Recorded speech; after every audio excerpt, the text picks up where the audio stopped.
Here at Johns Hopkins SAIS. Oops, we still needed one more. And it's a great pleasure to welcome you to this discussion of how negotiations end.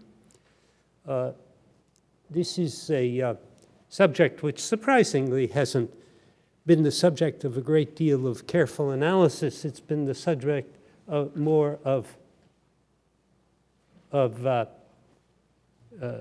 narrative and storytelling, I would say, and I trust there'll be a little bit of that today as well.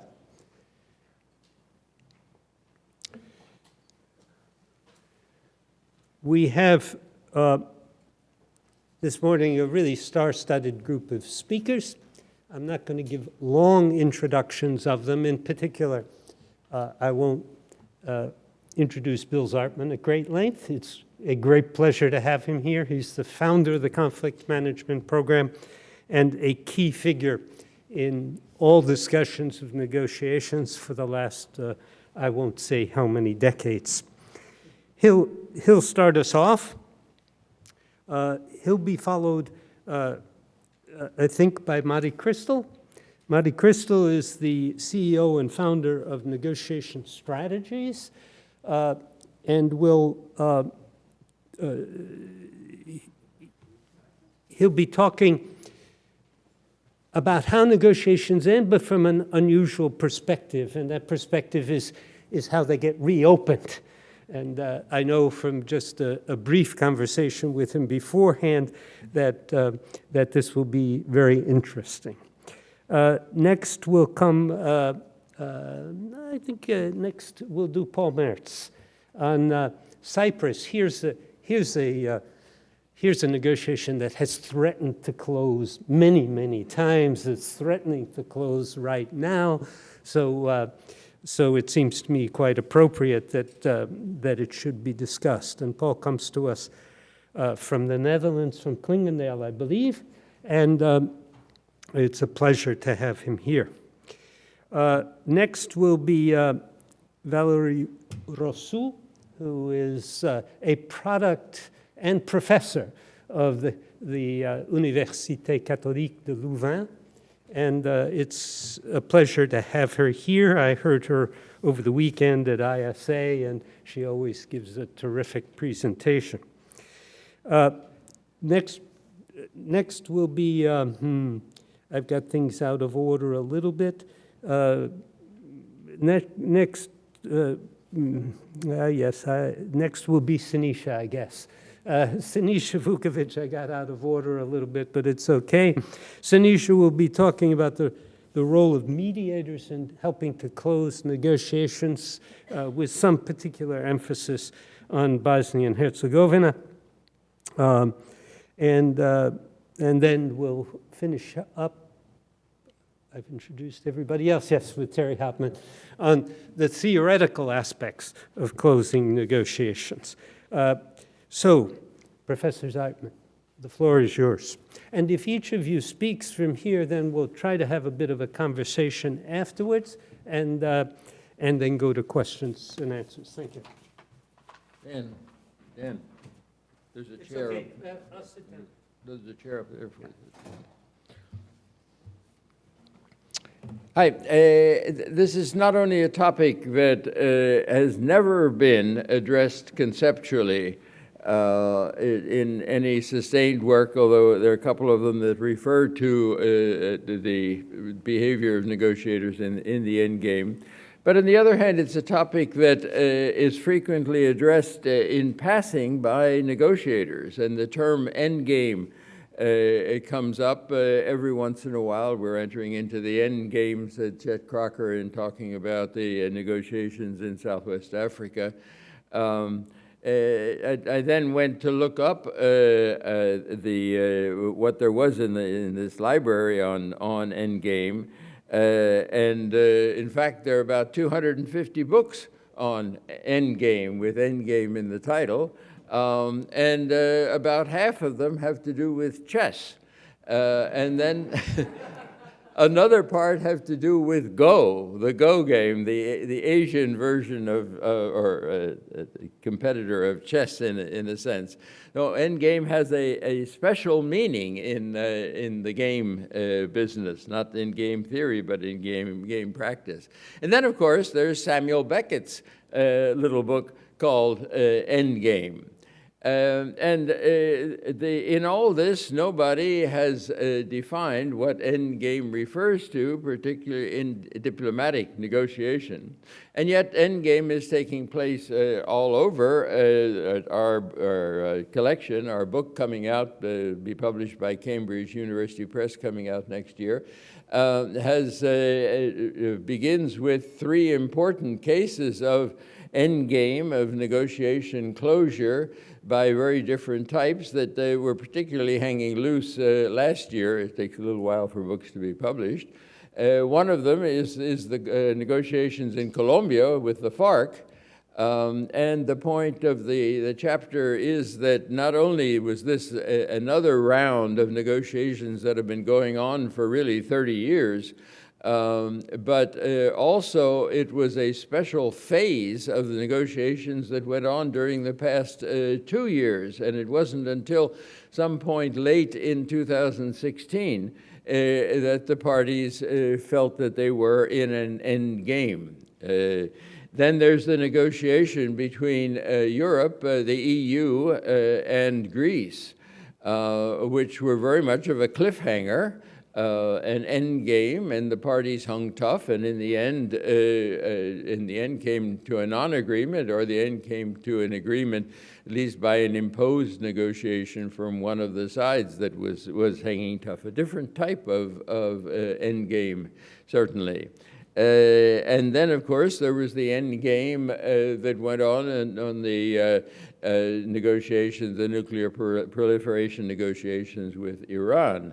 Which went on for a number of years in the early 2000s, 2005 and 6, and then fell apart and then started up again, and again seemed to be going nowhere until finally some phase of the negotiation changed and the parties entered into an end game.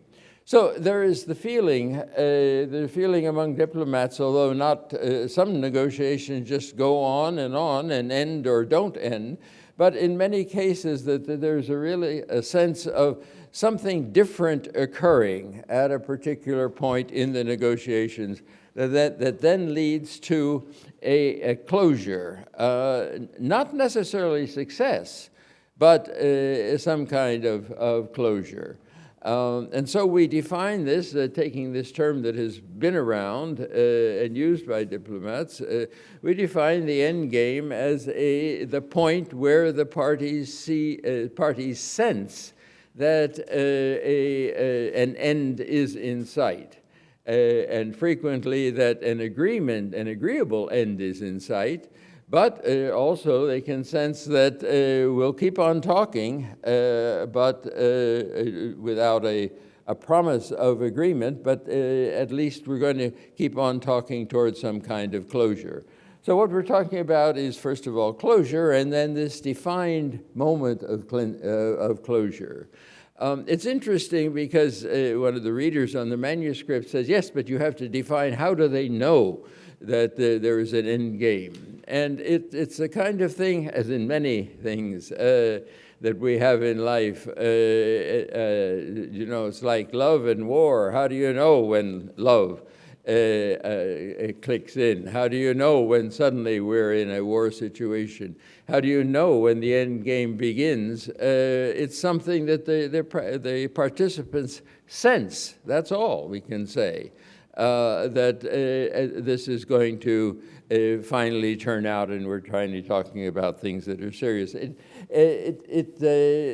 end game differs from the rest of the negotiation in that in the earlier part, the parties are trying to feel each other out, see where they lie. See, among other things that are important is the negotiation, in negotiation concepts, is to see whether there is a ZOPA, a zone of possible agreement.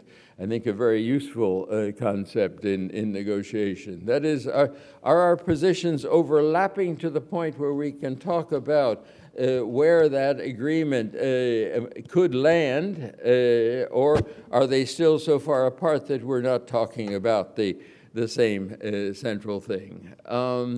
In addition then to identifying the concept of an end game, and as I said, it doesn't always occur, but that it is frequently characteristic of closure. There's another point that commentators agree on when they're talking about it, and that is that parties act differently. Negotiators behave differently in the end game as they feel they're proceeding to some point, a make or break point. Maybe that's the best way of putting it.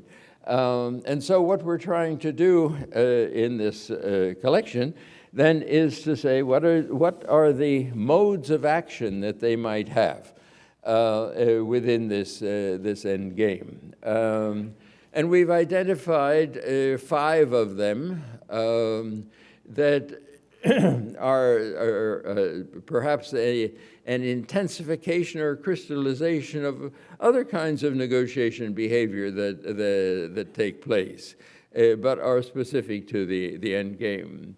One is, and the term was used in regard to negotiations between Greece and Europe, is dueling.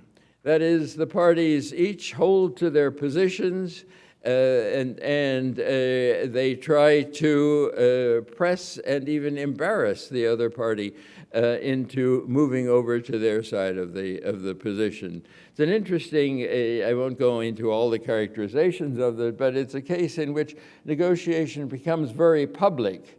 And this is my position, and I'm not going to move for it, and furthermore, I can't move from it because I've got support from everybody, and the other side is in a weak position. Don't you see how weak you are? Don't you see that it's silly for you to continue in this position? It just doesn't hold out. And if you think about that kind of characterization, you can realize that we're talking very much about the language that Europe and the EU and Greece threw at each other. Trying to publicly weaken the other side's position as we hold out on ours. Associated with dueling are such terms in the description as confrontation, cliffhanging, hanging tough. The end is in doubt, steely nerves, hold out, face it off. Classical chicken game, uncertain information, hardened support for positions, threaten each other. The ball is in your court, we can't move. The deal is far off. Bad cop behavior, late compromise if there is any at all, emphasis on the bad consequences of a collapse of talks, and on and on. The second one is driving. That is, the parties sense that there is an agreement. It's not a soft position, but rather each of them is trying to maneuver the other party to a position that they see as an acceptable outcome. And in this process, they move together and gradually define a position that they can live with together, driving each other then to a common negotiation position. And you have such terms associated with this as it's described as cooperation, convergence, regular progress being made. The parties met again today. They made a little progress toward each other. Hanging positive, an end in sight, a creative mood, moving ahead, wrapping it up, a creative chicken game, exploring more information, preparing support for an outcome, and a deal is possible, a good cop, and so on. A third type of behavior is dragging. That is, the parties, as they enter into the phase, see that, they're heading towards a position that they're not comfortable with. And so what we want to do is, but we don't want to have a nasty break-off of negotiations. We want to slow things down, close things up nicely, and go on. Frequently, dragging can take place on an issue within the general negotiations. So we can't come to agreement on Jerusalem or something like that, so we drag on it, and finally we agree to put it off. We're not going to handle this now. But it might be the whole negotiation that we're just getting nowhere on this. We're heading towards something that we don't really want to accept, and so we're going to put the thing off. And there is terms associated with it, such as disengagement. I don't like the way this is heading. How could we end this gracefully? Approach avoidance, soft landing. Prepare a lowest common denominator outcome, a chicken stalemate, uncertainty, prepare for failure or lowest common denominator, disengage, the ball is in the net, neither in your court nor my court, but in the net, and on we go. And you can see, I think these are clusters of terms that describe a different type of approach to negotiating on a process. The other two, there are two more. One is a mismatched game in which one side is driving, but the other side is dueling. And we know from social psychological studies that this not only leads to bad communications together, but in addition, really, to a bad appreciation of each side by each side of the other's position. Here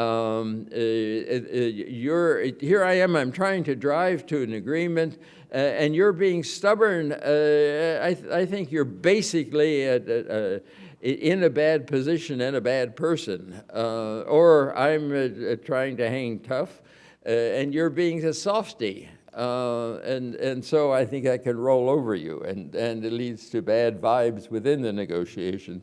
And then the fifth type of behavior is some kind of mixed behavior in which, by acceptable agreement, the parties duel on one issue but drive on the other, and so on. If you have two or three types of things, there's always a fourth case, which is a mixture. Well, we think that these behaviors have been shown to take place in reality and in various cases, and I think that the people who follow will show examples of this, or illustrate further or develop further this idea of endgame.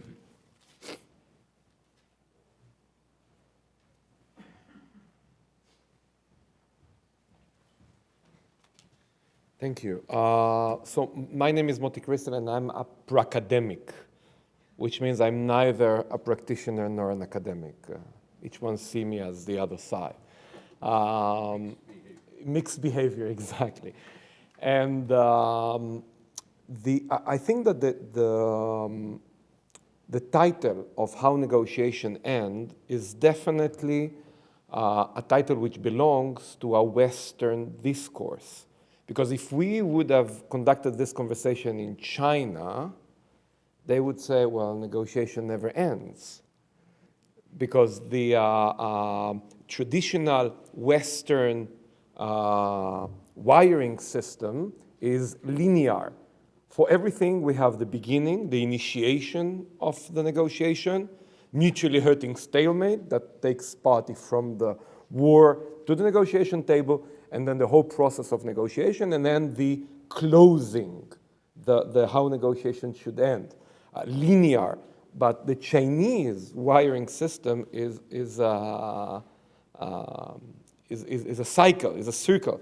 In China, there is no beginning and end of the negotiation. This is why in the business sector, Western companies all the time complain that the Chinese are reopening the agreement.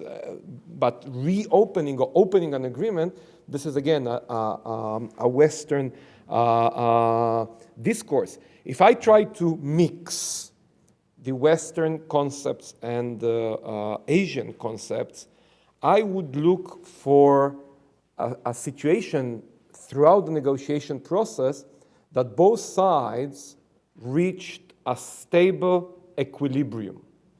A stable equilibrium which usually is within the ZOPA, the zone of possible agreement. Borrowing another term, which means that the parties realize that this stable equilibrium is something which is better than any alternative, that they have only watnas. They don't have any batna. Because if they can think, or if they would think that they have an alternative, we will probably see this dragging behavior because of the internal dynamics. So the opposition will tell leadership, well, why should we sign an agreement? If we wait a little bit more, we will get a new president that will support our policy. And let's just drag and get a better outcome. So endgame, from my perspective, represents a stable equilibrium, and in our volatile world is a stable equilibrium which should be perceived within the context, the current context. How or what happened once we reach this stable equilibrium? We quickly sign an agreement. I was part of the Israeli negotiation teams from almost 10 years in the 90s, negotiation with Jordan, negotiation with the Palestinians, the Camp David famous failed summit. But the interesting part is when you look at the agreement signed between Israel and Jordan and Israel or the Oslo, the interim agreement, you see that actually these agreements were a framework to sign many other agreements.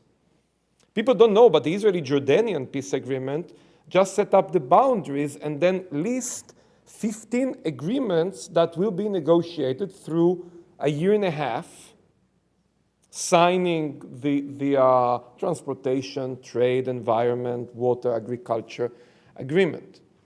The Israeli-Palestinian famous Oslo was an interim agreement that asked or forced the parties to continue sign the negotiate permanent status or other follow-up implementation agreement. And then when we have this stable equilibrium, usually it doesn't stay stable and things happen. So parties will force to reopen the agreement. And when you look at what happens or what changes the stable equilibrium, you can conceptualize or identify three types of dynamics. The first, external dynamics, things that had nothing to do with the parties. Parties are negotiating, and then there's a war erupt in a certain different part that affects the negotiation, earthquake, you name it. External realities that force the parties to actually change the content of the agreed understandings. I would call reopening based on this external dynamics, I would call it an authentic need to reopen the agreement. I was recently negotiating with an Israeli company purchase of a big scientific machine from a UK company. We agreed on everything, and then Brexit vote. And then they send us a very polite British letter. Sorry, what we agreed in pounds, we meant US dollars. Oh, okay. So this is an external reality that parties had no control, and their need to change the agreement is unauthentic. Why? Because the ZOPA suddenly changed. The second type of dynamic is the internal dynamics. We saw it clearly in the Israeli-Palestinian negotiations. The Labour government, Rabin, Peres, signed an agreement between Israel and the PLO. Came the Netanyahu government in 1996 and basically reopened the agreement. and tried to renegotiate. We had the Y agreement and the Hebron agreement, tried to modify because a new, in this type of politics, a new administration comes with a new promise to his or to its own constituency, and Netanyahu was forced by his politics to renegotiate, and the Palestinian says, well, we agreed on a certain implementation. So Israel under Netanyahu said, so what? We agreed. And reality changed, politics changed. This is a bit mixed of authentic and tactical advantage, or taking a tactical advantage of internal politics, but sometimes politics. Sometimes the need to change the agreed upon reality is very strong, authentic need by each one of the parties. The third dynamic is purely tactical dynamic, which means we sign an agreement, but not really. We sign it, but we know that we will reopen and renegotiate in order to get better terms. I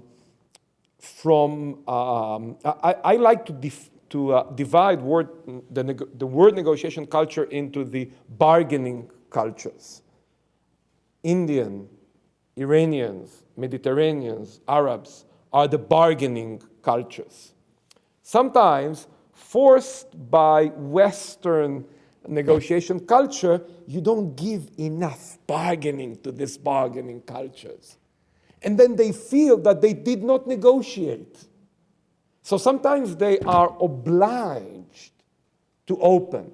Of course, we see it as a very tactical, nasty trick or technique, and I not go into the Iranian Kerry Zarif negotiations, because I think that the Iranians did use this cultural differences to gain a dramatic advantage in their negotiations. So there are three dynamics that actually force reopening or changing the stable equilibrium: external dynamics, internal dynamics, and tactical dynamics, which then we will stand looking at the other side, or as mediators, feeling that we are losing control over the process, and we'll ask ourselves, okay, so what should we do? First of all, once we are aware of these dynamics, we can send an early warning to the other side, definitely when it comes to tactical motivation or tactical dynamics. Second, and this is something which I strongly believe in, is the introduction of review mechanisms in the agreement. There's a psychological tendency, again, Western psychological tendency, to sign an agreement and then we're very happy. We signed an agreement. Let's move towards implementation. I would say, if we believe that the world becomes very, very volatile and turbulent, let's sign an agreement, but have a very significant review clause or review annex, which could stipulate some of the occurrences that if it happens, we will reopen or renegotiate. If there is a change, if there is a significant demographic change within the next 5 years, if there is a significant political change in the structure of the EU within the next 5 years, if there is a dramatic drop in oil pricing within the next 5 years, if these things happens, both parties have the legitimacy to reopen. And then you actually develop a culture of ongoing negotiations. Of course, as a practitioner, I love ongoing negotiations. Yeah. But then it's really, I think that describing situation as such really closes the gap between what is perceived to be a stable, good, structured agreement and the reality, which is much more political, volatile, unstable. These are my 3 cents about reopening negotiations. Thank you, Mari. Who is next? Paul, what's next? Well, I would be curious, Moti, to know where you're going to put the Trump administration, but we might discuss that later on. It was also interesting what you said about bargaining and bargaining culture, cultures where people bargain all the time. In the Netherlands, my country, we don't like bargaining so much, well, between companies, but we rather pay a fixed price. What was always striking to me is that people, diplomats from bargaining cultures often are not good at give and take on the diplomatic level, because there it's about the honor of the state, it's about the face of the leader, you have the negotiation dimension, and then suddenly the whole thing doesn't really work anymore. Yeah, and then finally what Bill said, of course, the question of Jopa, if you use that word in Russia, it has another meaning. As you know, it's something like bottom line, but without the line. And everybody starts to laugh. Right, I would like to say a few words about an endless endgame, and that's Cyprus. But we are coming to the point, really to the point, where indeed Cyprus might reunify.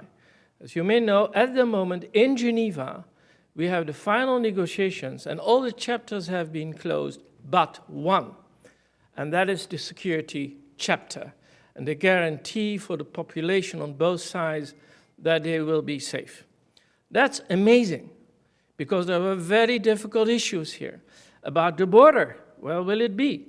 Well, apart from Güzelyurt, apart from one village, they decided on that, and for the first time they came with maps.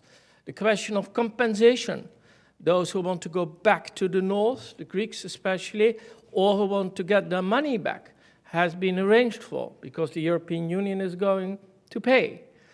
Even the Brits are ready to give up half of their sovereign territory there. The Brits have 2 sovereign bases there that are not part of the European Union. Well, whole Britain will not be part of the European Union in a few years. But these bases, they are ready to give up 50% of it, which is extremely important for Cyprus because of all the kind of connections and so on. They have an agreement on economic questions. They have an agreement on the EU rules and regulations, where the North will have to accept that. They have an agreement even on the question of energy. There are large, big gas fields found south of Cyprus, bordering on Israeli gas fields, and they have an agreement on that. It's amazing how much they have done, and today and tomorrow it's about the final issue, security, meaning what is going to happen with the Turkish troops in the north, and also with some Greek troops in the south. Now I'd like to use what Bill said, William Todman said, about dueling, driving, and dragging a bit. First of all, dueling. Well, it has been a confrontation for a long time.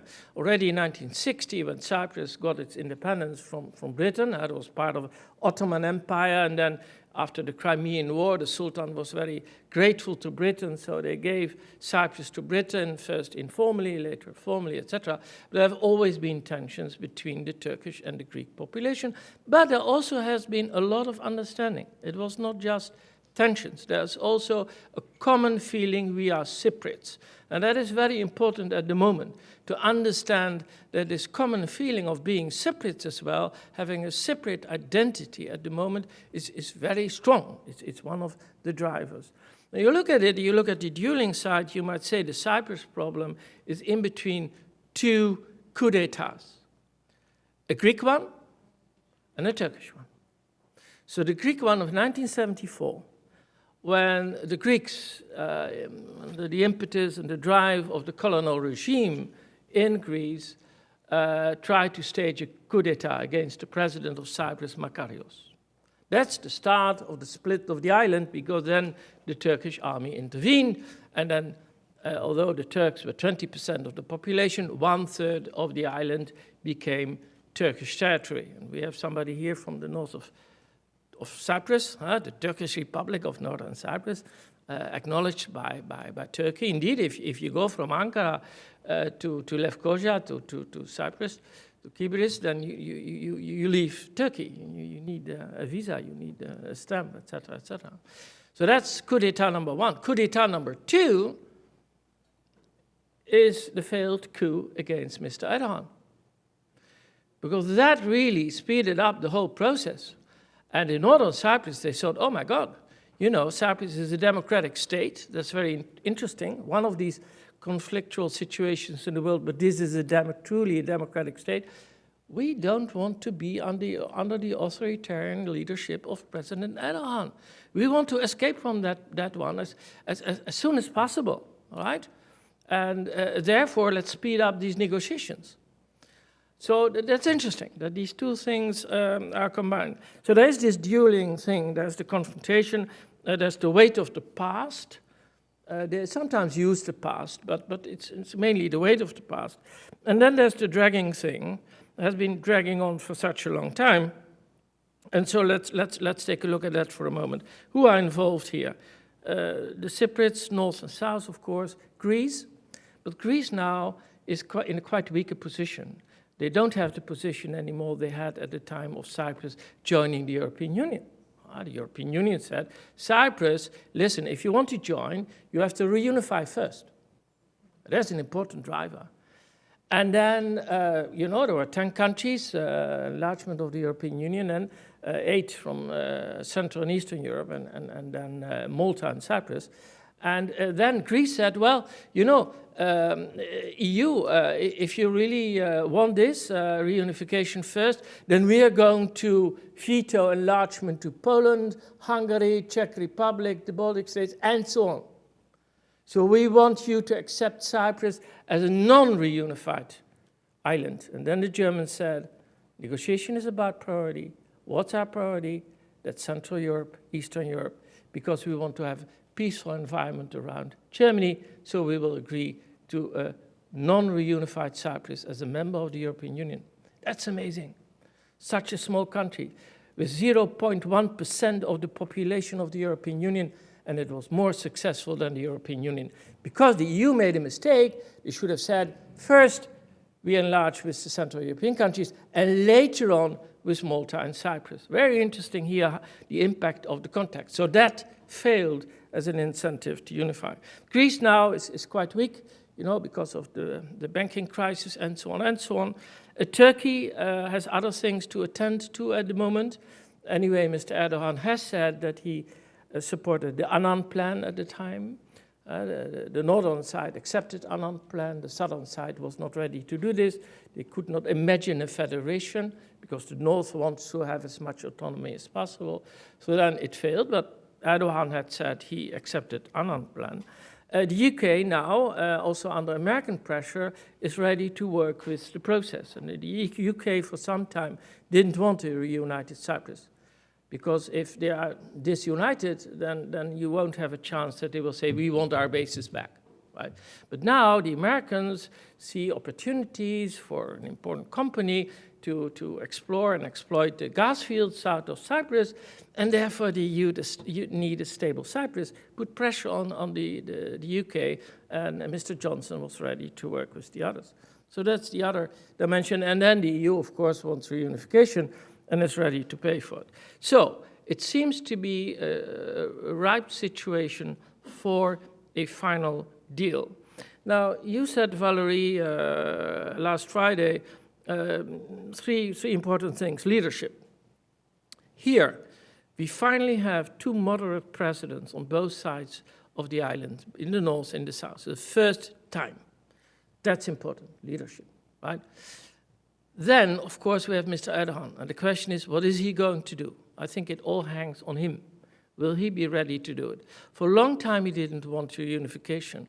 But if he wants to enter the European Union, he will say, I keep the trump card in my pocket.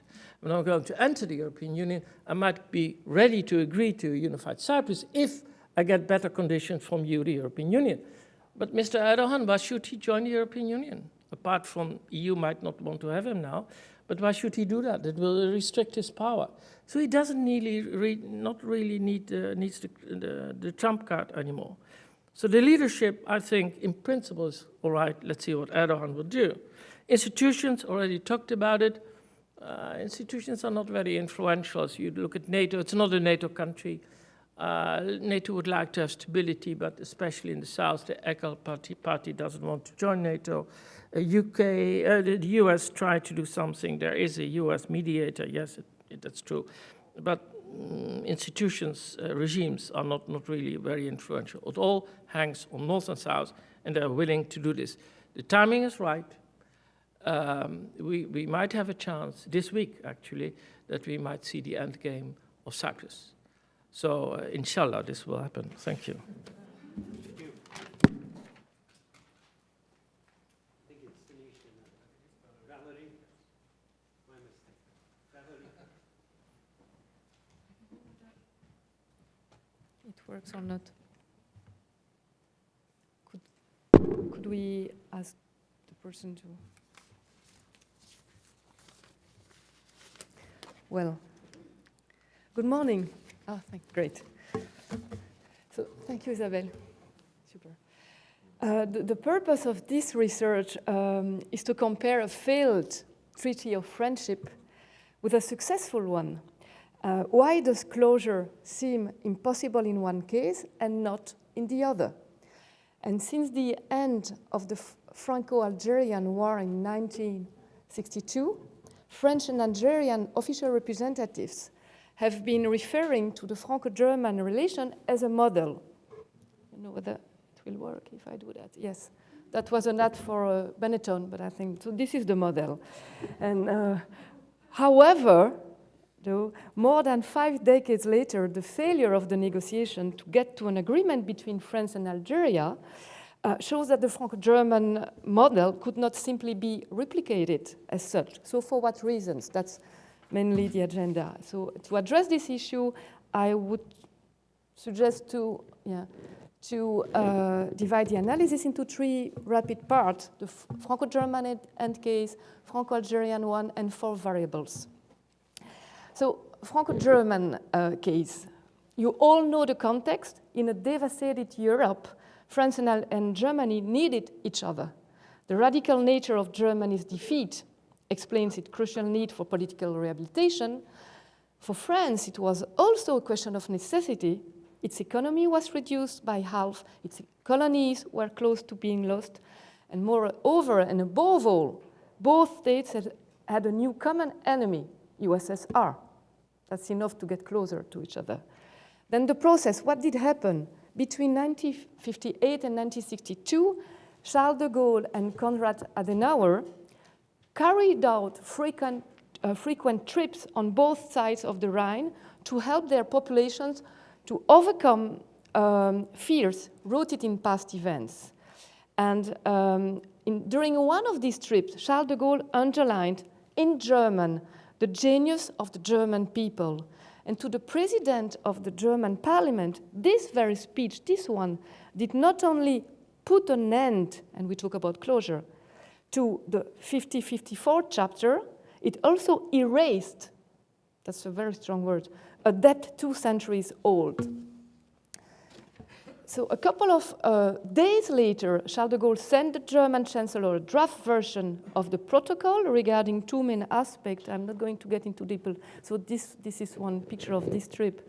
I mean, it was a huge success. And he was talking in German. So official representation, official institutions, so very robust institutions. And the second aspect was civil societies. So the question of fears and preconceived ideas within the civil society. I cannot go into details now. I don't know who we... Okay, there are ghosts in the room with us. Good. There is a show coming up. Do you want to come, sir? No, okay. So everything was fine. It was a very integrative process between French and German experts regarding civil society and institutions. However, during the endgame, very endgame, 1 week before signing the treaty, Charles de Gaulle's veto, I don't know whether some remember or not, but of British entry into the common market at that time provoked a deep crisis because the Germans wanted to set the treaty within the Atlantic framework. Did it stop the treaty? No, the treaty was signed as it was planned. What did happen?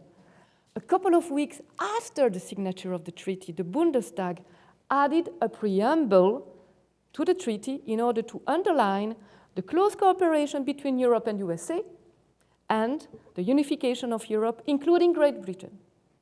So, to summarize, the German circles that were resistant could not prevent the signature of the treaty, but they could impose a clarification afterwards, right? First model. Then, Franco-Algerian case, much more complex, in 2 minutes. The context. Jacques Chirac, former French president, and Abdelaziz Bouteflika, the Algerian president. I was going to say the former, but he's still president right now. It's a long one. They met in Algiers to establish what they called an Élysée treaty in the Franco-Algerian style. It means a Franco-German treaty in the Franco-Algerian style. It didn't work. What did happen? So experts from both sides, again, met regularly for a couple of months to fix main issues: economic, cultural, strategic issues, visa, and what they called memory issue that seemed to be ridiculous, not high politics, right? A couple of months later, most technical aspects were settled. However, the last issue that seemed to be ridiculous, or minor at least, became explosive. In February 2005, French MPs passed a law that highlighted certain positive effects of colonization. It was initiated by a group of French settlers repatriated after Algerian independence, and it was immediately perceived as a scandal in Algeria, as you could understand. Bouteflika, who was under pressure from victims' association and military circles, condemned the former colonial power that had committed a genocide against innocent people. So language matters. Language matters. He then considered French repentance to be a condition for the signature of a friendship treaty, a so-called friendship treaty. So the suggestion was to add a preamble before the treaty, not afterwards. Consequence, Jacques Chirac, who really wanted to be the Charles de Gaulle of the Franco-Algerian relation, this formula is in Jacques Chirac's memoir. I want to be the Charles de Gaulle of... That's very difficult to be someone else. Decided to abrogate the disputed article, but it was not enough. He could not accept the principle of a preamble that was considered by so many groups in France as an official recognition of guilt. So that was the impasse, no ZOPA, and the notion of the very notion of friendship treaty was completely abandoned by Nicolas Sarkozy 2 years afterwards, who said, "I never thought that the friendship treaty was a solution. When we have friends, we don't need to write it down, we need to live it." Well, so that was the atmosphere in 2003 between Paris and Algiers. And then the question was, in French, very easy, à toi de faire le premier pas. You have to take the first step, right? You have to make the first step, sorry. Then what did happen? 2 years afterwards, okay, le couple franco-algérien bat de l'aile. How shall I translate that?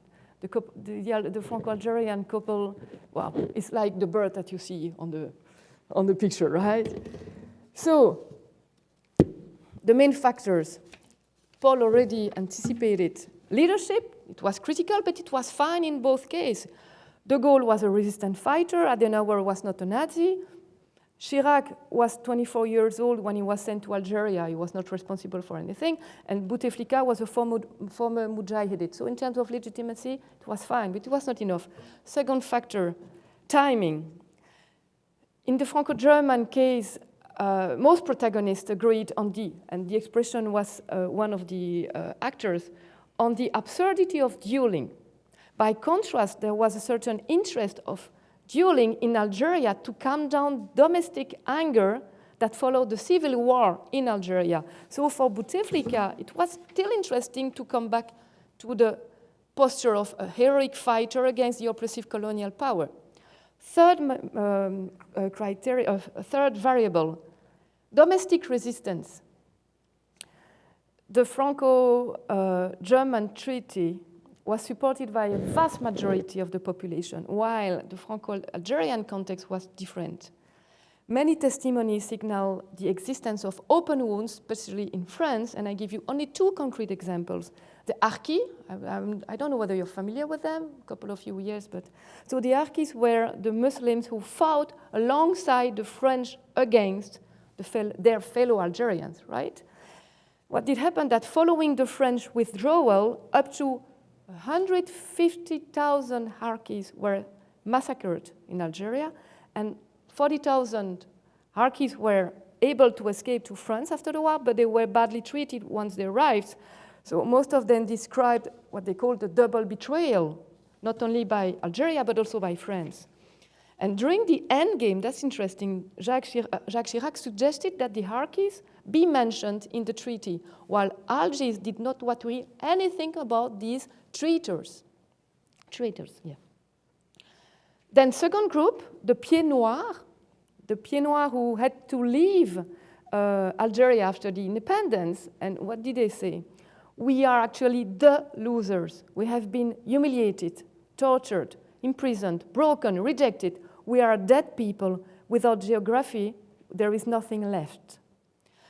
And these two groups are not the only ones, right? To understand the depth of these frustrations, and I suggest to go to the last factor, which is, I think, the most important one, even though there's nothing to do, strictly speaking, with the endgame, the nature of past violence. What do I mean?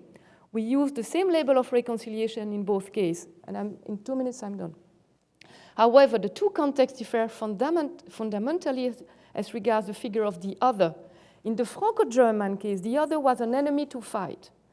In the Franco-Algerian case, the other was a child to educate, or even a barbarian to civilize. And this nature of violence, this nature of otherness, made the other process radically different. There was a symmetry in one case and asymmetry in the other one. Conclusion.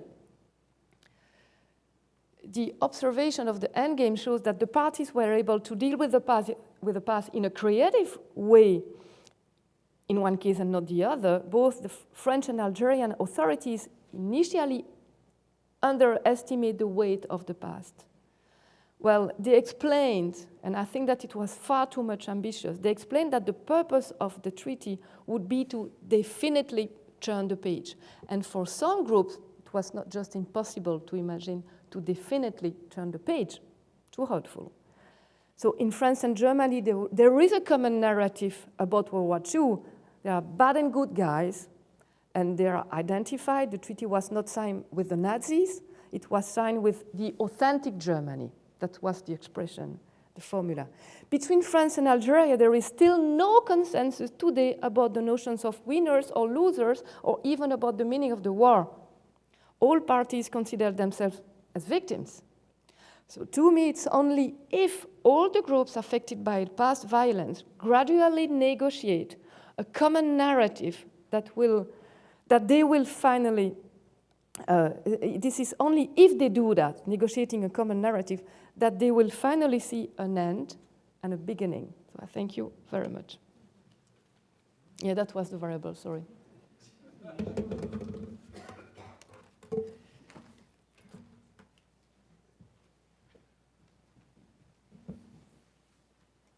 Good. Can I have the presentation, please? Yes. Now, good morning, everyone. The title, as robust as it sounds, reflects what you have been already introduced to, the concepts of drivers and draggers. How do they all amount to endgame? And the intention of my contribution to this panel is to say that there are certain instances when the parties cannot even drive and drag themselves. They require some external assistance. So the focus is now on the third parties. So what I'm going to talk about is mediators as these drivers, those ones that push the parties towards an agreement. I'm pretty sure you cannot read this, so I'll read it for you. This is a quote from Richard Holbrooke. Many of you know who Richard Holbrooke is. It's a reflection from his experience in Dayton, and this is the end game in Dayton, how it all happened. So he's talking to Christopher Hill. He said, Chris, I said, the next meeting may be the most important of our entire tenure as a secretary. We can get this agreement or we can lose it. Forget Washington. It's entirely in our hands. We must go into the meeting with an absolute determination to succeed. Christopher listened silently, then nodded. Without stopping to talk to anyone else, we walked directly to Izetbegovic's room, where the 3 Bosnians waited for us. We outlined the offer from Milosevic. Silence. I repeated it slowly and carefully. There were 700 journalists waiting outside of the base, I said. They had been told by Shachir that the talks were over, and in fact, we would make such an announcement at 10 a.m., unless the offer to put Brčko under arbitration was accepted. Time had run out, and we need an answer immediately. There was a long, amazing pause. We watched Izetbegovic carefully. No one spoke. Finally, speaking slowly, Izetbegovic said, "It is not a just peace." He paused for what seemed like a minute, but was probably only 3 seconds. My heart almost stopped then. But my people need peace. And this is now the final, the essential part. Remembering how often things had unraveled with the Bosnians in the past, I did not want to discuss anything else. Leaning over to Christopher, I whispered, "Let's get out of here fast," and rose. Christopher shook Izetbegovic's hand and turned rapidly away. If you ever watched the video, the breakup of Yugoslavia, the fall of Yugoslavia, there was a quote, actually, that Holbrooke was so shook by this moment that according to the witnesses, he seemed as he was pulled out in front of the waiting room from the gas chamber. That's how stressful this moment was for him. So what does this tell us? Well, this tells us that mediation, that Holbrooke and mediators like him are often faced with the most resistant cases, those cases where parties enter into a vicious cycle or spiral of violence. They maintain prolonged tensions. They use destructive means towards each other. They develop extreme levels of suspicion and distrust about the process and about the possibilities of finding a mutual agreement. They use, in return, inflammatory rhetoric, propose polarized solutions that are projected as ultimatums. So what we actually observe is that mediators enter into a process where parties are in a complete breakdown of communication. So mediators need to cope with these challenges of making the parties talk and move away from these entrenched positions. Now, mediators are not idle bystanders. They don't just wait around and wait for the parties to get to their senses and then just help them talk to each other. No. Mediators are in charge of a perception-changing process. They are affecting the perceptions of the parties about the futility of unilateral solutions, about how unbearable the situation is. If they continue along this path, it is going to get worse and worse and worse. In other words, they are projecting to the parties that they are, in fact, in what Professor Zartman is calling mutually hurting stalemate. And in return, they're also trying to formulate, trying to model a prospect of a way out for them that really can be more attractive than what they have at the moment. So how do we call these prospects? We usually refer to them as mutually enticing opportunities.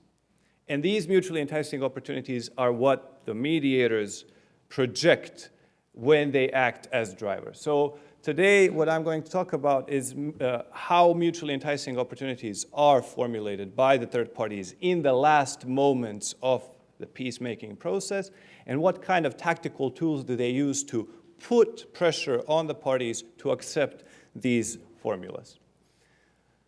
It's very easy to speak after everyone has introduced all the concepts, so people talked about ZOPA, they talked about BATNAs, they talked about formulation of interest. So what are mediators entrusted to do? Mediators, as I said, face complete breakdown of communication between the parties. Parties hate each other, parties do not trust each other, parties are suspicious about the intentions of each other.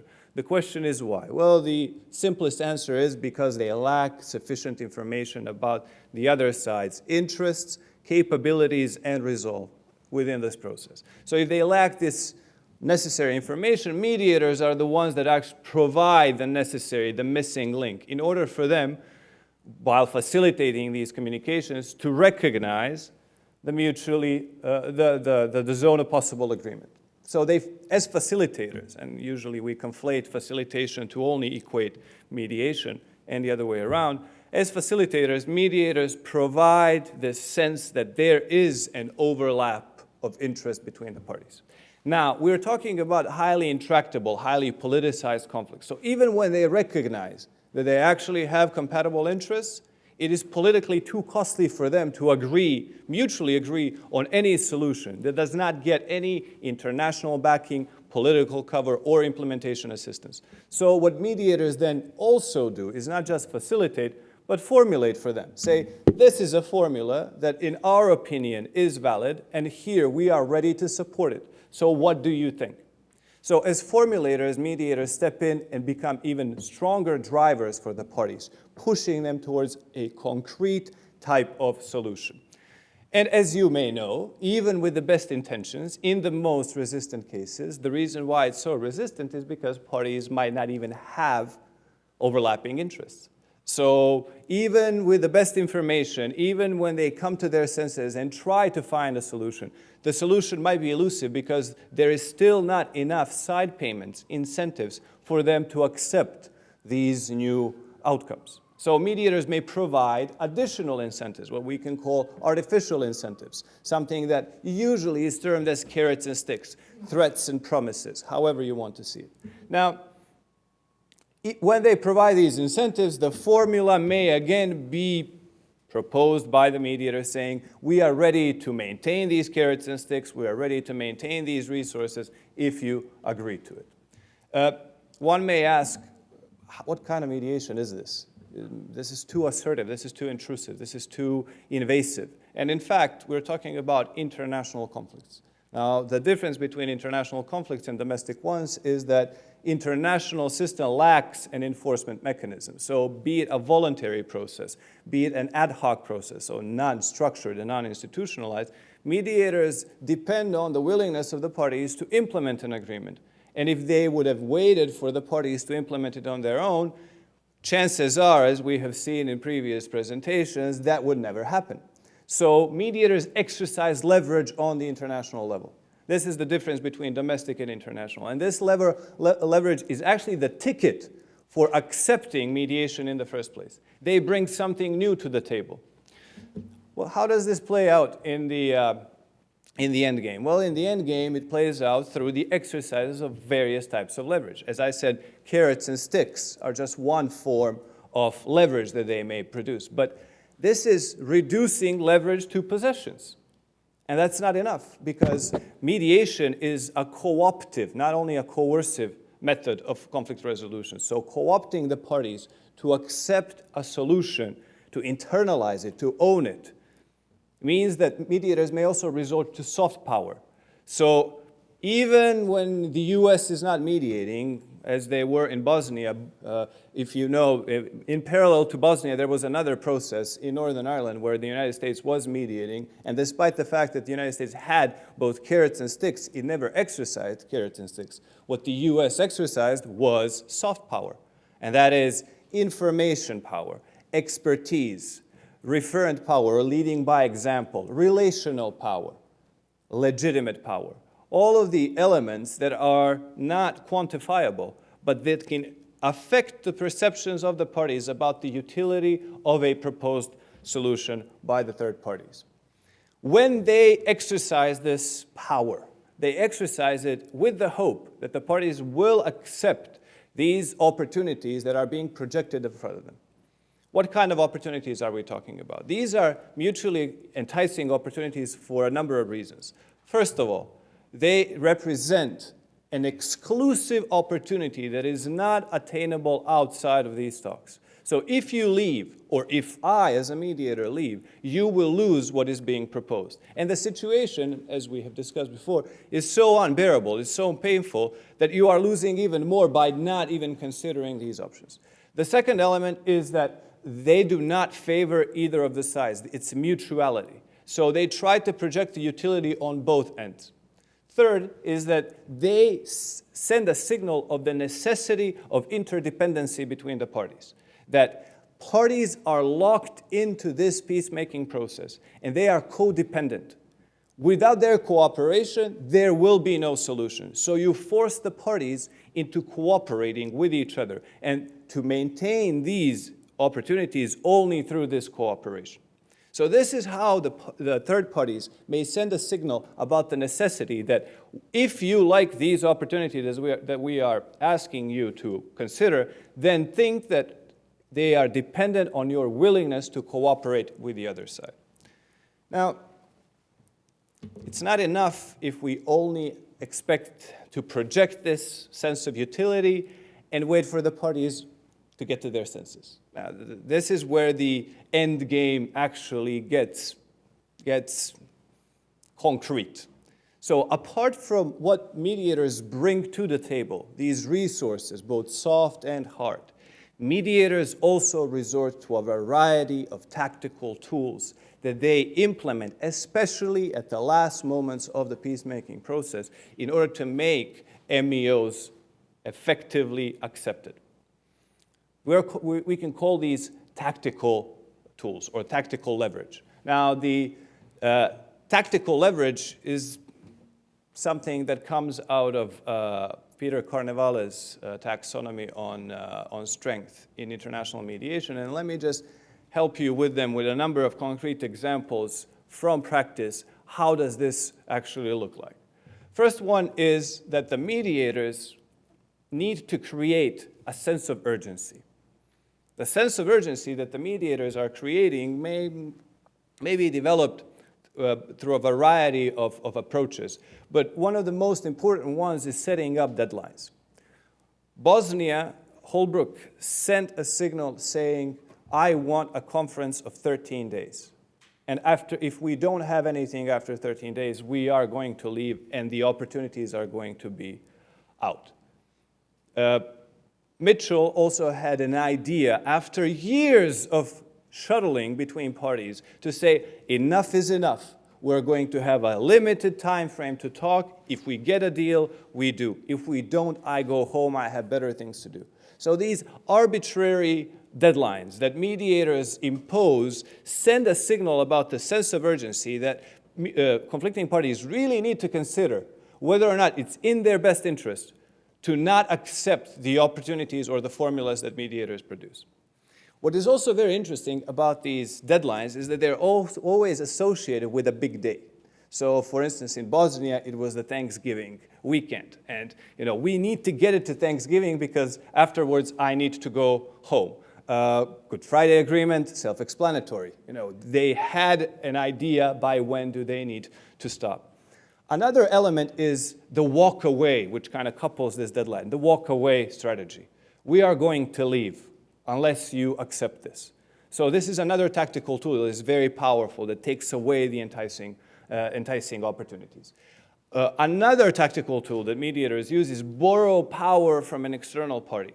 Interestingly enough, both in Northern Ireland and in Bosnia, the success came when the most difficult parties to the negotiation were phoned by Bill Clinton, who was not at the talks, and tried to convince them to accept the solutions. So kind of outsourcing the opportunities to a kind of a higher authority.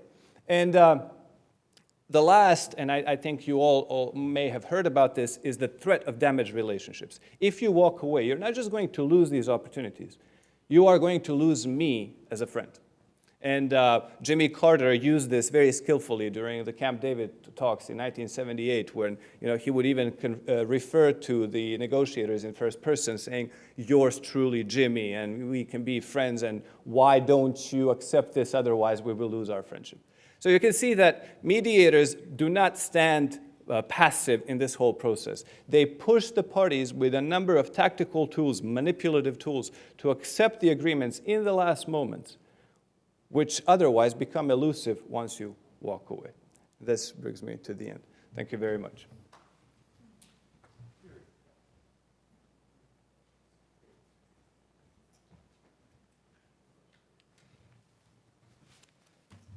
Okay, we're running a little short of time here. Great. The topic of my paper in this volume is called When is Enough Enough? Settling for Suboptimal Agreements.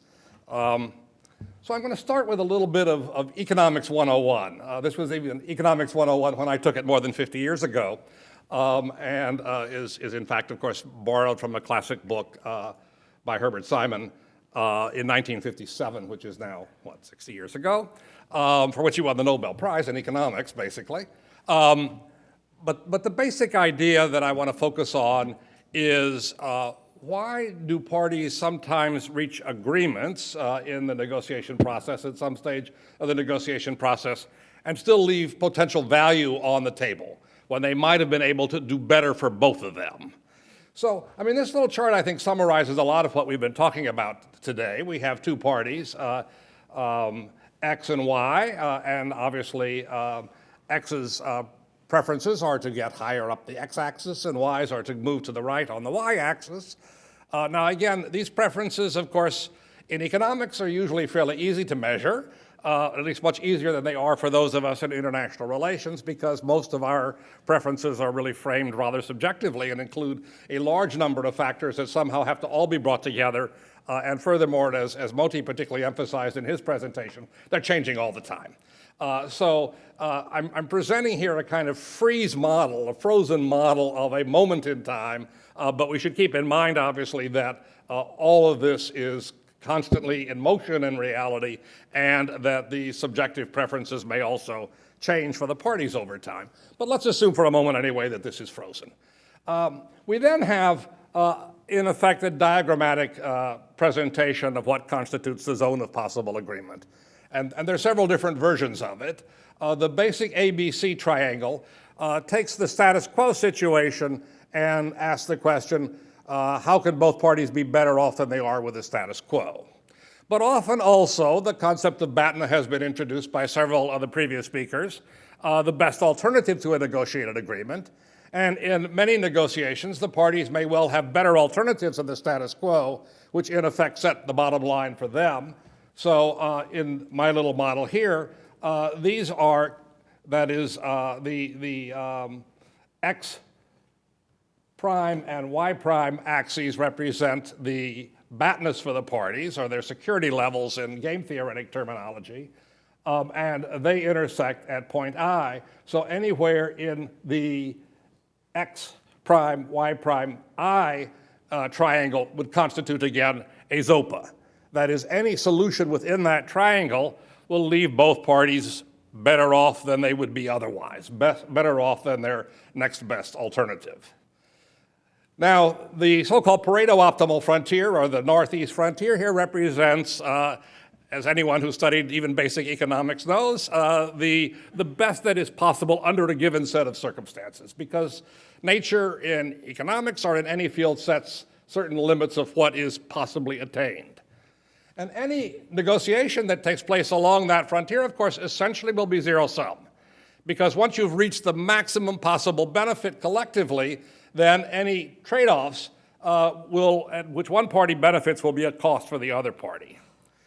So if we take the traditional criteria for an ideal negotiated outcome, an equilibrium point, if you like, it is suggested here by point E, which is on the frontier of the maximum possible benefit for the two parties collectively, and also represents, in this case, equal gains relative to their next best alternative.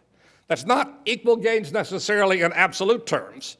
It's equal gains relative to their next best alternative, and they always have, so parties that have different alternatives may actually have, in absolute terms, better or lower gains. Now, then I take, for an example here, point T, which is a kind of temporary point where, perhaps in mid-course in a negotiation, the parties have reached a position where they find themselves, obviously both of them, better off than they would be with their next best alternative. And again, the point T is a point where the two parties are also relatively equal. It's a relatively fair agreement in the sense that both parties are equally better off than they would be with their next best alternative. And my question is then, of course, why do parties often settle there? Because in fact, of course, an awful lot of agreements are something of that characteristic. I mean, again, in principle, parties won't agree unless they're better off than the next best alternative. That would be simply irrational. However they define their alternatives and their preferences, which can have very different terms, but nonetheless, a very basic rationality, not necessarily in the sense in which our economist colleagues hold us, nonetheless suggests that people are not going to make themselves worse off in an agreement than they would be otherwise. And furthermore, of course, even in terms of the stability or durability of an agreement, the extent to which the parties perceive it as a fair and balanced agreement increases the likelihood that that agreement will be actually implemented, that one of the parties or the other will not find some reason down the line to defect from the agreement and to let it lapse. So why do they settle here? And again, this is a perfectly fine agreement. It's what the classic Simon literature, March and Simon and others call satisficing. It's a satisfactory outcome. Again, it's better than the alternatives. It's a pretty good outcome, but it's satisficing. It's not optimizing. Are there opportunities, in other words, in a lot of negotiations for us to do better than these kinds of satisfactory, but not the best possible kinds of agreements? What leads to, therefore, agreement at this level? One is the effect of deadlines. Sinisa has already talked about the effect of deadlines and how negotiators or mediators may impose deadlines. And the general finding in the literature is that imposing deadlines generally do increase the probability that parties will reach agreement, but on the other hand, it also increases the likelihood that those agreements will be suboptimal rather than optimal. Because deadlines mean that you settle where you are when you reach the deadline. Deadlines may be externally imposed, that is, they may be something over which the parties have no control. In the negotiations of the Cuban Missile Crisis, for example, once the Soviet missiles became operational in Cuba, that was an effective deadline. Because after that deadline was crossed, the whole situation would change completely. Our negotiations with North Korea, again, once they tested their first nuclear weapon, the negotiating framework changed completely because an operational deadline was crossed. Other deadlines may be imposed by the parties or by the mediators, again, for all the reasons that Sinisa mentioned just a few moments ago. But deadlines, again, put pressure on finding some agreement and settling there rather than kind of continuing the effort to see if one can't find better agreements. A second factor, and I've got examples of all of these in my paper, but I don't have time to present them all here, are of course the effects of domestic politics. That is, that there may be opposition parties back home that simply are afraid of continuing negotiations because they object to something that would be the case if one pushed things further. In effect, this is an application of the famous two-level game theory, if you like, with respect to negotiations, and particularly a concept that Dan Druckmann and I introduced way back a long time ago of the boundary role conflict, which actually preceded Putnam's article, but we won't get into that. Nonetheless, the boundary role conflict where the negotiator, again, is constantly negotiating with the other side, but also negotiating with his or her home government or his or her home principles, and has to constantly balance the difficult tensions between what the folks back home want and what they see as the ideal possible agreement that they might reach with the other party. And so this may also freeze the process to agreements at point T.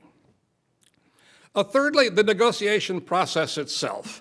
If negotiations are basically conceptualized as a bargaining exercise, then in effect they become zero-sum. The only thing that matters is moving along this northwest to southeast frontier or in that direction, and the possibilities of moving out towards the northeast to improve jointly is largely off the table.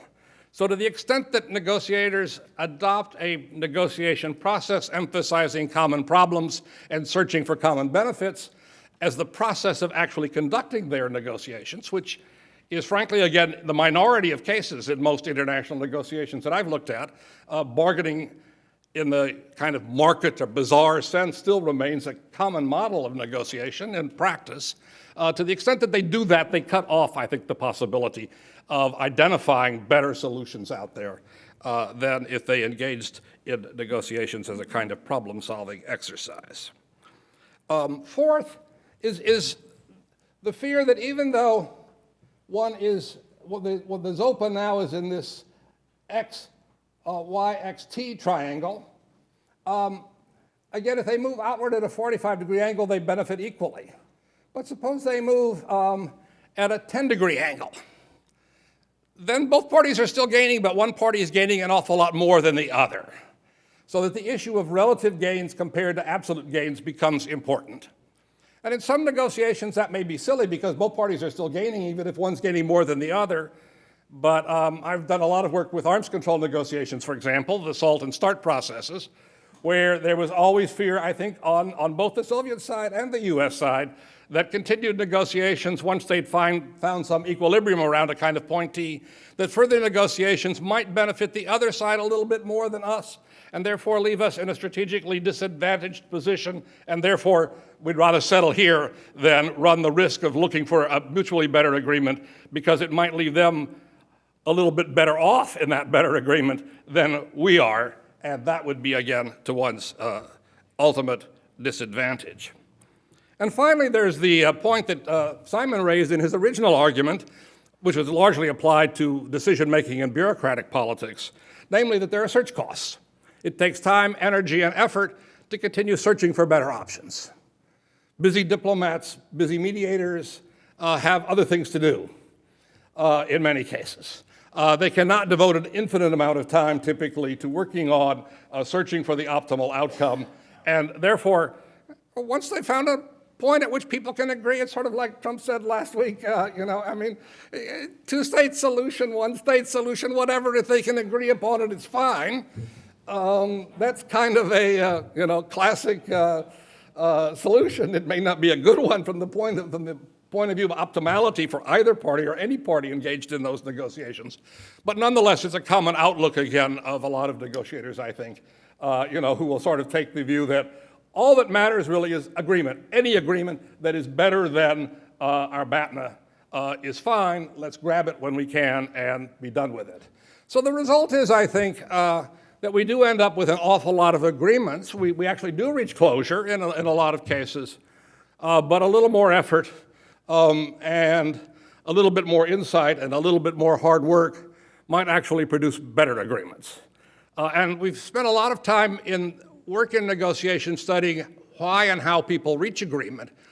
But my challenge in some sense to our field is to also ask the question, how can we also improve the quality of the agreements we reach, not just improve our chances of reaching any agreement? Thank you.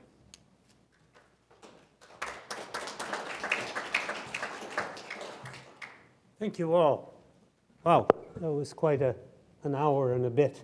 But we've used up a lot of time, and rather than conduct the conversation among us, I think we should turn to questions and comments from the audience. I see one in back. Please introduce yourself. Stand up.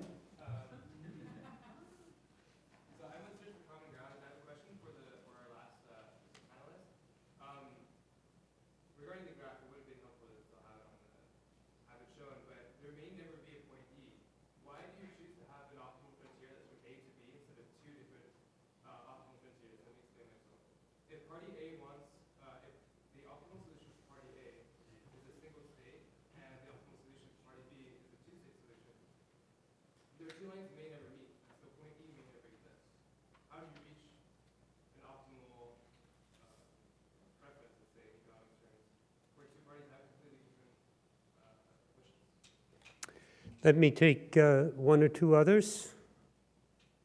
Please. Hi, I also work for Search for Common Ground, Track 2 Mediation. So a couple of comments. I'm wondering, and I'm a mediator myself, speaking to some of the points you made, if it would be appropriate to introduce into agreements not only the possibility of continuing negotiations, but also of what is called in individual agreements a mediation clause or an arbitration clause.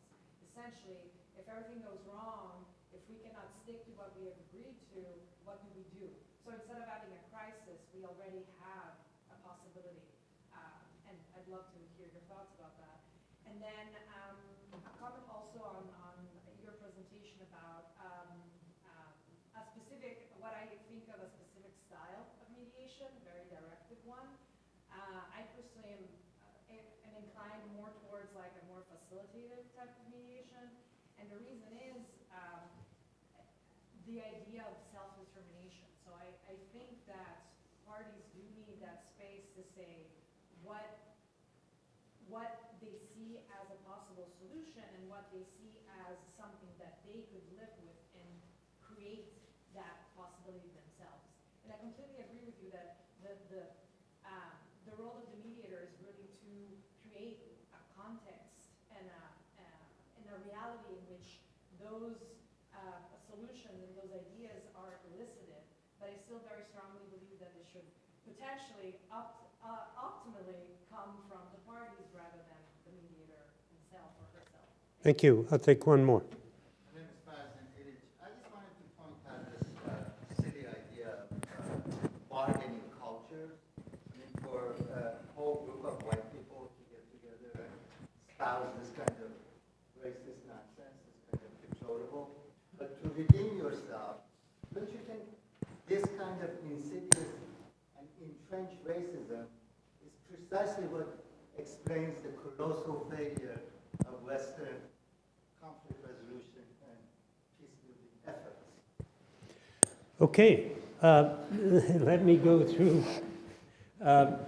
Terry, there was a specific question for you.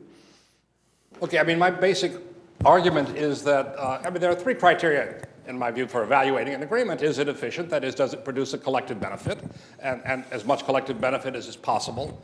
Is it fair, and is it durable? Will it survive? Because, again, once an agreement is signed, as Modi again pointed out, negotiations don't stop. You then begin negotiations about implementation, and perhaps even revisions at some point, and so forth and so on.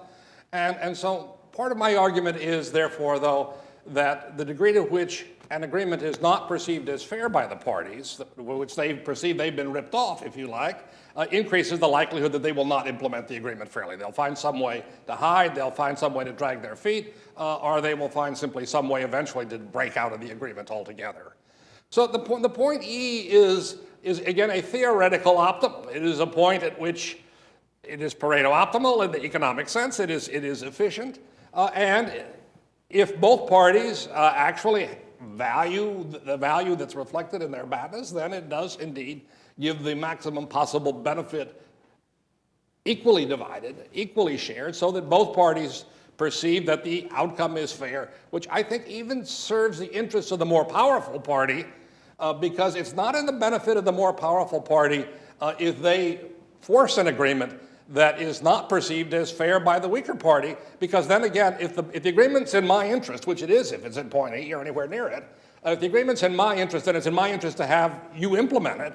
And if I'm going to force you to an agreement that I don't think you're going to implement, then of course it's a bad agreement. So in that sense, the E is simply meant to represent a kind of ideal outcome in some idealized theoretical sense. We almost never achieve it, and I'm not suggesting that we should be achieving it necessarily, but to approximate it at least, I think, increases the chances that agreements that are reached fairly and openly will actually endure and be implemented over time.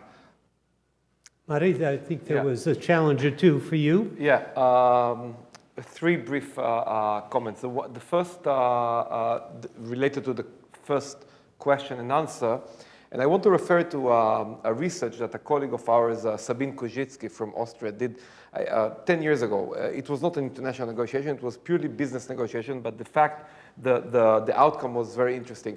A virtual game. You negotiate on buying and selling bicycle, you put your preference, and since everything is computerized, the optimum is known to the computer, and you negotiate, and then if you reach the point E or the point T, the computer sends you a notification. Dear Terry and Moti, congratulations, you reach an agreement. However, there is a better result for both of you. equally. Right. Would you prefer continue negotiation? 72% of people said no on a virtual game. Why? Because the psychological comfort of, we reach an agreement. Don't. It took me, definitely when you take into consideration in international negotiation, the domestic, the behind the table, the internal, that's whoa. So don't take me to the eye. Give me with what I get. The second, yeah, definitely in the review mechanisms, criteria and what we call the conflict resolution steps. Start with direct negotiation, if possible, then facilitated, and then mediated, and then arbitration. Most of the agreement, Israeli-Egypt peace agreement, had this arbitration clause, and we took some of the things to international arbitration. With regard to the last point, once I clean all the cynical comments, I actually agree with you. Cynical? Well, you know, I heard it cynical. I heard it cynical. I do believe that, well, I would say it as a consumer of American and European mediation in the Israeli-Palestinian conflict, we definitely saw so many times this clash of negotiation culture, which exists. So many times the Americans enter into the room from very skillful people, Dennis Ross, Madeleine Albright.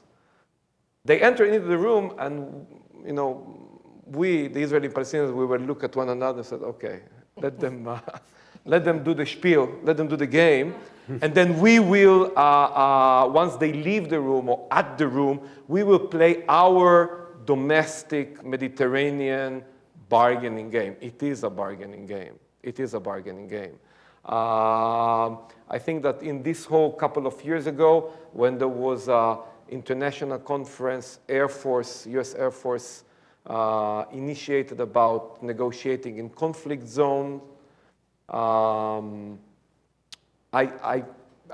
Some of the cadets represented the concept that in the US military, they teach them today win-win tools to go to the battlefields of Afghanistan and Iraq and implement it there. And I couldn't resist, and I stood up and said, you know, I'm coming from this region. Win-win doesn't apply, the concept, because we are in a zero-sum game.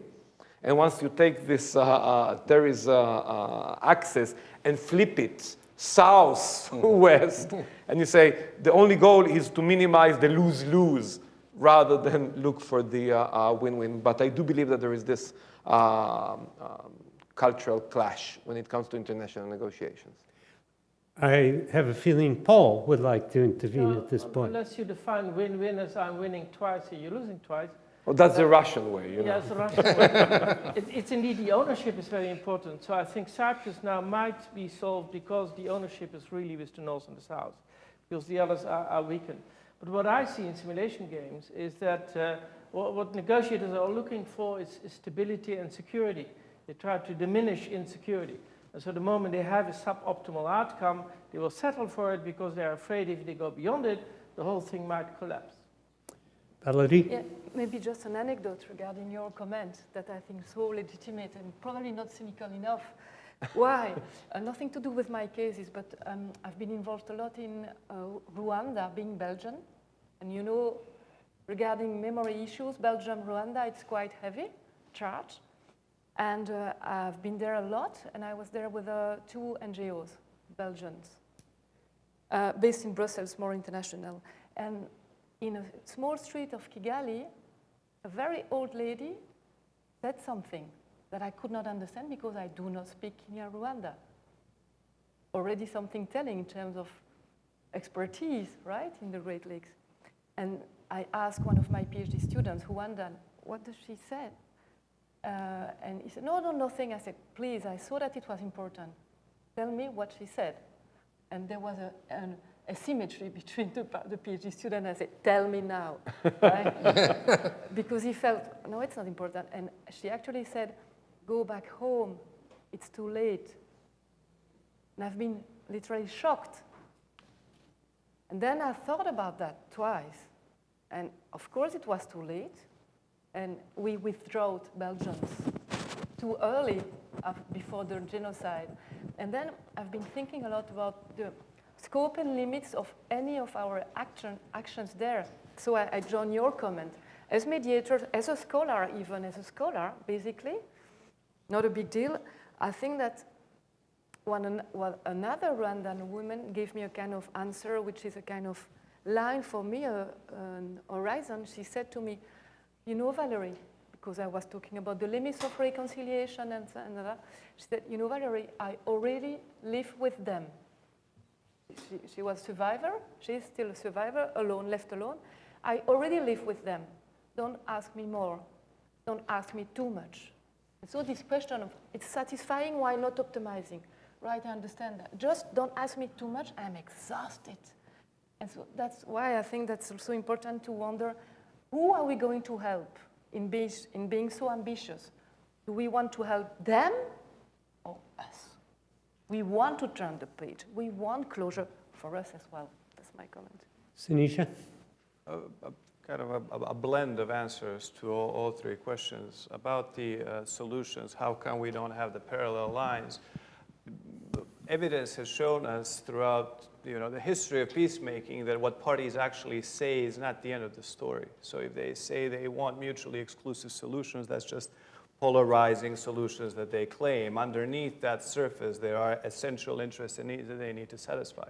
So I can give you examples. I personally come from the Balkans. So a very kind of fluid identity. Were we colonized, or are we, the white people or something like that, or are we somewhere in between?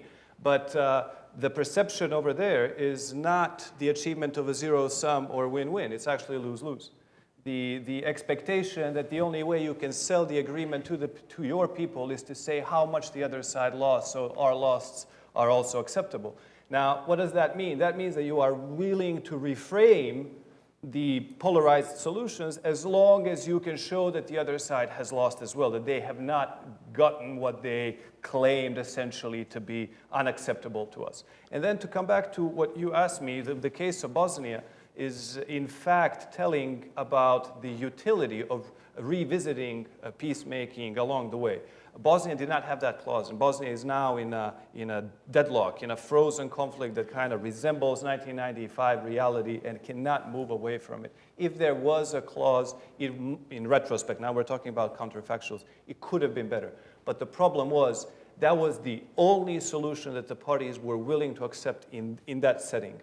And the consequences were, if you don't accept it, we continue the bloodshed. So it's the trade-off. Do we create the flexibility or continue the bloodshed? Oftentimes you have these unfortunate options to choose from. Professor Zartman, the final word? Good answers have been said. They don't need to have been said by me. Thank you. Thank you all. I want to, before we adjourn, say that there is another session of what is called Negotiation Day that is about to begin at 11 o'clock.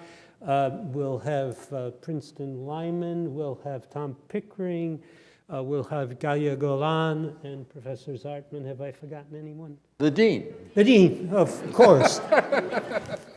Where's the Dean? Yes. I forgot the Dean. Don't tell him.